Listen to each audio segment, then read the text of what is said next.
Alright, welcome back to another Fiesta video. Today I'm going to be tackling something on the interior of the car. This video was inspired by one of my subscribers. He let me know of a good way of restoring the steering wheel, so we're going to give that a go today. I've been to Halfords and I've bought what is called flexible vinyl paint. Now, I was a little bit skeptical because this sort of reminds me of Plasti Dip. You've probably heard of that before. It's like an American brand.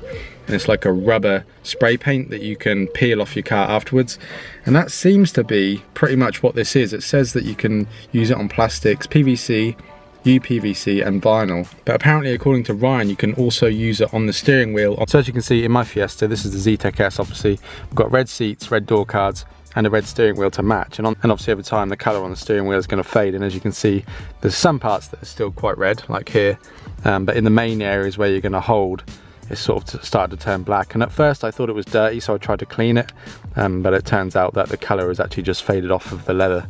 What's worrying me a little bit is the first line on the can says this paint is not suitable for use on leather or upholstery, and this steering wheel appears to be leather. However, Ryan did send me a picture of his steering wheel. I'll put it on the screen right here. I think he's got a Fiesta Z-Tech S as well, and his steering wheel is blue, and you can also get this in different colours obviously. So he done his in blue, he used this exact paint. His wheels seem to come out really well, and he said that it doesn't sort of rub off or anything, so we're going to give it a go. So the first thing I need to do is get the steering wheel off the car. Now, without consulting the manual, I assume that this plastic needs to come off behind the steering wheel because the bolts for the airbag are a little bit hard to get to. So I'm going to take this plastic trim off first, and I'm also going to unhook the battery as well so we don't get any nasty surprises when taking the airbag out.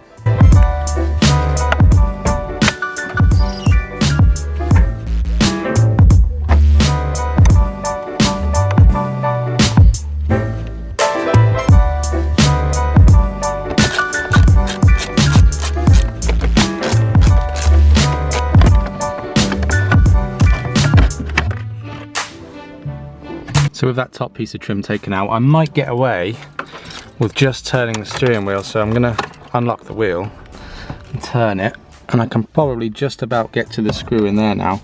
And it actually feels like a bolt. Let me just figure out what that is. So it turns out the little bolt that's holding the airbag on is actually a 5.5mm. So I'm just gonna undo these. There's one this side of the wheel, then I'm gonna spin the wheel, undo the other one, and then the airbag should come off.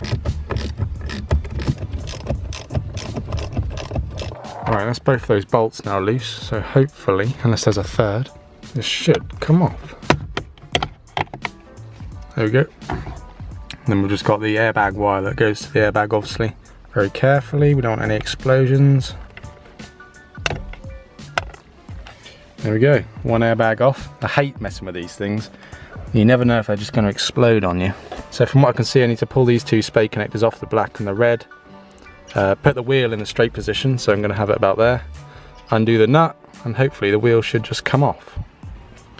These spade connectors are actually really weird. They're not just a normal sort of push on, they've got this little release clip on them where you have to push this down.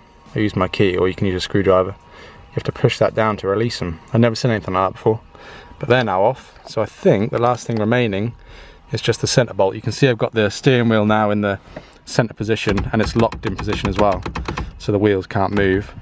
I've got a 3/8 long ratchet extension and a 15mm socket for the nut in the middle. Shouldn't be too tight, I wouldn't have thought. Oh, wasn't even tight at all. So now I'm going to try and pull the wheel off. I'm just going to grab it both sides and just, oh, there we go. Pull it off. Something's keeping it on though. I've got a plug at the back. So as you know, I took the top plastic off, this one up here, but it turns out I had to take the bottom one off, which was just 3 screws, nice and easy. This piece, 1, 2, 3, and that just pops off. And then on the side here, this like immobilizer type thing sits on the key like that, and there's a screw there to take out, and then there should be a screw this end, but someone's just cable tied it on. So there'll be a screw there to take out. And then I've also had to unclip the wire that goes to the clock spring on the wheel to get that off as well. So now, with all that done, I should be able to just pull the wheel off. I'm just going to do it one-handed. And the whole clock spring assembly and stuff should come off with it. There you go.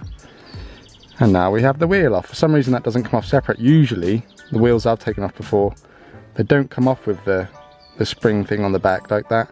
They don't usually do that, so just be warned that that does happen, and you have to take that much apart to get to this stage. So now that we've got it off, we can get this thing prepped to be painted. So I'm just going to mask up all the bits that I don't want to get painted, and then I'm going to clean the red areas with some nail varnish remover just to clean up any grease or dirt, and then we'll get spraying.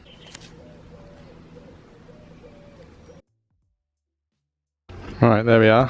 After about 10 minutes of masking, we are now blue and red. I actually quite like the blue and red look. It's kind of cool. But like I said, I'm just going to prep the areas with some nail varnish remover and just give it a wipe down, just get rid of all the grease and dirt. And then we shall spray this thing red, and hopefully it comes out alright. Okay, so I've got my nail polish remover, and all I'm going to do is just use a microfiber. Put a little bit on there. And just see how much dirt's on there. Imagine all the hands and stuff that have been on this wheel. Ugh, disgusting. What's good about this stuff, like nail varnish remover, is it dries so quickly. You haven't got to worry about sort of it being embedded into the leather, because it just dries out. It's what I use to clean if I'm painting something, like even like plastics or anything like that. I usually use nail varnish remover because it's cheap, easy to get hold of, get it from your local shop. Now, usually when you paint something, you have to sort of key it up, but you can't really key leather because you'll start to lose that texture and that shape, and I don't really want to be sanding that down. So I'm just going to hope that this paint sticks to it how it is. We're now clean and prepped. I'm going to hang it on the washing line and put the first coat on, and we'll see how we get on.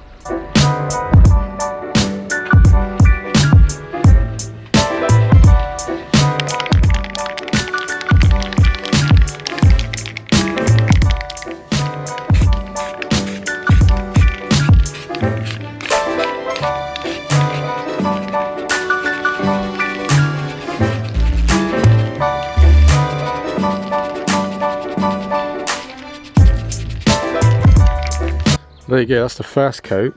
It's actually coming out really nice. I don't know how well you can see it on camera, but that's one coat and it's already very red. I don't imagine that's going to take long to dry in this heat because it's like 26 degrees today, but that is already looking lovely, and it's a really nice red as well. I thought it was going to be too dark, but that's actually a really nice red.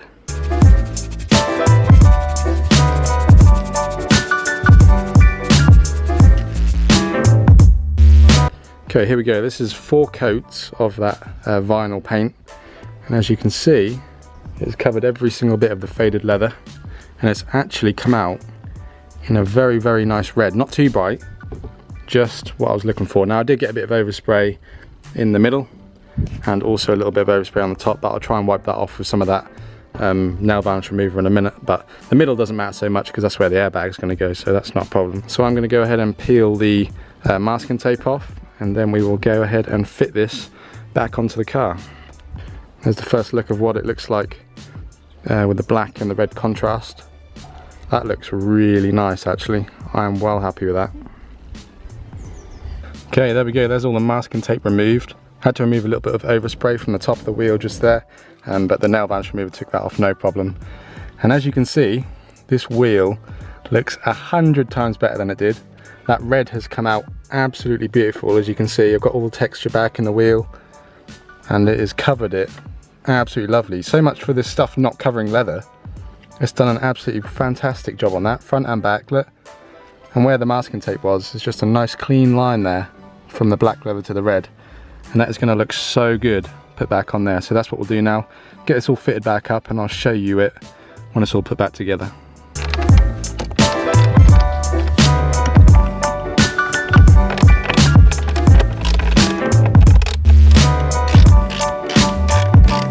Okay, we have got, the wheel is on, the plastic trim is on, both the bottom and the top bit is all buttoned up around there.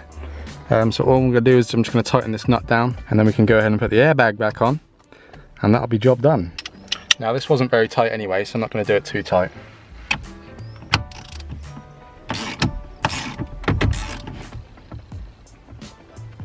That should be plenty.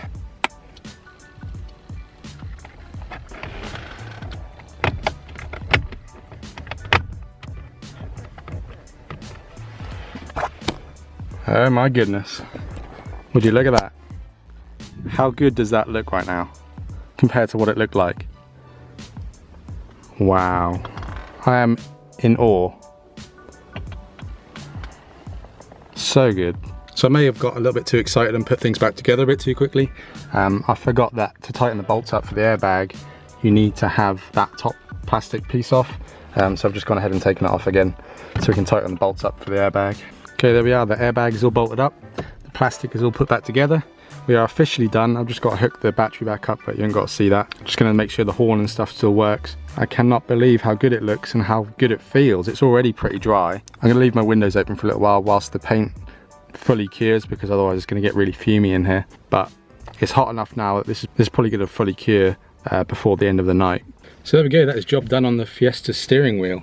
I think it looks absolutely insane, and it now makes the rest of the interior of the car look so drab and dreary. So I think I'm going to have to spruce some other bits up in the interior to sort of make it match the steering wheel now. But shout out to Ryan Bamford. I'll leave his Instagram on the screen right now. He was the one that gave me the idea. He was the one that linked me to the stuff from Halfords. I'll leave a link in the description to the paint if you want to do this to your steering wheel. It doesn't have to be a Fiesta. If you've got coloured leather on your steering wheel, this would work on that. Don't read the can and assume that it won't work on leather, because it does. Time will tell whether this stuff is gonna last. I don't imagine it's gonna last forever, but hopefully it will last long enough, and I can always do it again in the future.